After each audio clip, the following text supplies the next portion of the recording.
存在的问题。对。然后，那我就先开始。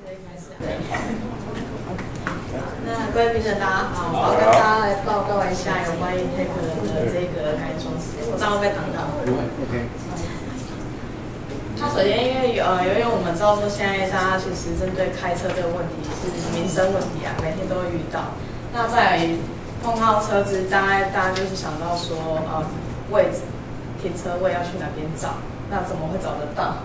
所以在找位置的地方，第一个就浪费很多时间，再会阻塞交通，因为就在那边慢慢开，那一定会挡到后面的一些车子。对，那再来的话就是环境污染，因为它其实一直在发动当中，所以石油的部分它其实还是会产生一些废气，那也会造成我们空气的一些污染的环境。那在人资的部分的话，其实因为现在外面还是现行有一些人工的收费方式，那所以其实还是要政府要另外再多拨一笔钱去支援他们的一些成本。那所以有关于现在的那个停车资讯的部分啊，我们就是主要通知的方式就是会告知他现在哪边有停车场，或者是说跟他讲说这个停车场有多少的那个停车数量，大概都是一个比较简单的一个示意。那另外的话，针对现在的一些停车的收费方式，就是在路边的部分就是会有包含人工的收费，那以及就是计费表。那再来话，路外的话，可能一样有人工收费的方式，然后也会有电子收费的方式。但是电子收费它连带就是会有一些它架设那个装置的一些成本的问题。那所以我们在我们的产品主要就是有3个面向。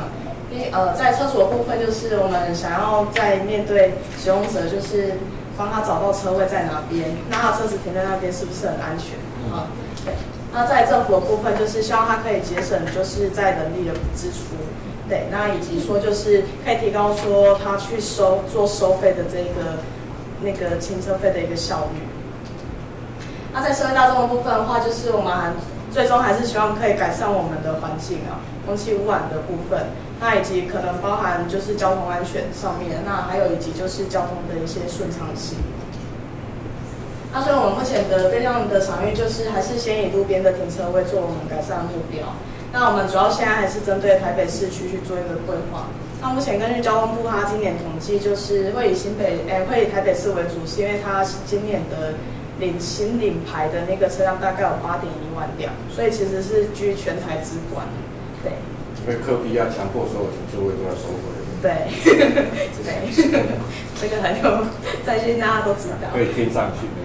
好，那再来的话，就是我们优势部分，就是因为我们其实是已经有现代系统，因为我们是结合 eTake 的系统，所以其实我们并没有额外再另外去开发其他的一些装置，就少了那一笔开发的经费。好，那再来，现在目前推的 eTake 就是我们直接使用就可以了。对，我们就是不想要再让那个开发厂商再另外为了它要再去找一套软体来支援它，因为它毕竟还是希望结合到云端。那其实 eTake 它的资源其实已经有去辨识车主的那个车牌。那你们会跟远传合作，还是会被远传告？如果自己来做的话，因为那是属于远传的，是不是会有法律上的问题？那如果是合作的话，可能不会，是对两者都好。其实通常来讲，以好的方向讲，一定是希望先合作。对。然后再来的话，因为它多功能的部分，它有包含一些政策，那后面会讲到那个产品的一些介绍。那再来的话，就是可以降低我们的那个停车收费的一些行政上面的一些成本。对，那以及就是做到，我们最希望还是做到便民。对。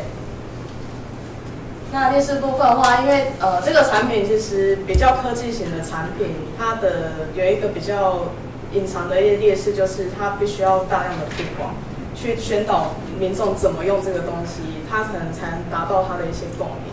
那所以，毕竟说在这个产品如果推出的话，它可能会有一些试用期，需要让它习惯。像 eTake 之前有一个试用期的时间，对。那所以这个会变成说会把那个产品的使用时间又拉长，那可能这中间又有一些抱怨存在。那机会的部分的话，就是因为我们其实希望是提供一个比较高品质、高效率的一些停车的管理。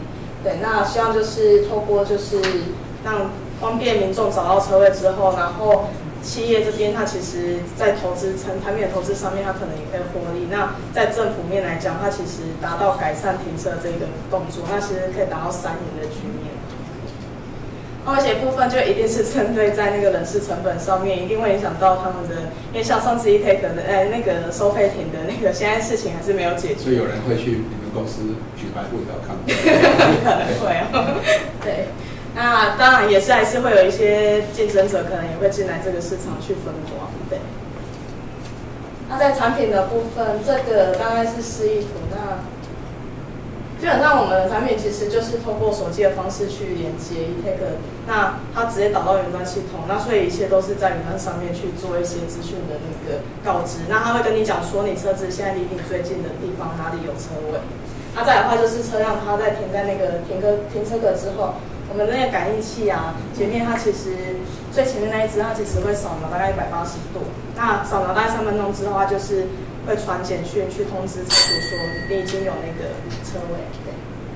那再来的话就是那个系统的部分，它其实都是透过，就是当你汽车如果停好之后，它都是以简讯的方式去通知你。对，然后再来的话就是如果它没有晶片的车子，那停了也没关系，它大概10分钟之后就是会以单供方式去做开单的动作。对。那这边的话，大概就是它上面其实是一个监控的系统，好，然后在中间的话是一个，它是一个那个芯片感应，那再来的话底下它是有关那个瓦斯侦测器，对，那另外就是还有提供路灯跟太阳能的照射，以及就是那个淹水的一些侦测。那在行销策略部分，我们是希望就是卡位策略是透过政府，它可以提供就是我们的，它可以找到我们可能哪边比较密集的一些人口或是商区，做我们规划一些定点。那我们产品可以去申请一些专利，去保护我们的一些裁判的一些利润。不好意思，好，不好意思。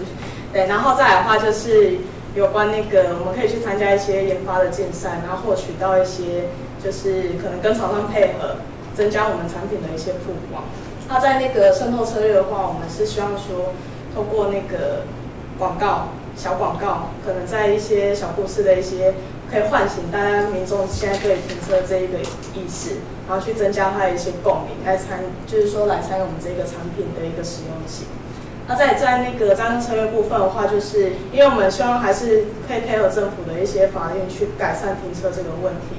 那再来的话就是我们可以，如果说假如在台北市这个区域如果做得好的话，它其实可以慢慢延伸到其他县市，去增加这个产品的一些实用性。对，那后面大概只是一个目前执行的一些规划，就是我们团队的状况，以及我们计划的单地图。对，大概是这样子。谢谢。财务没有。对，因为财务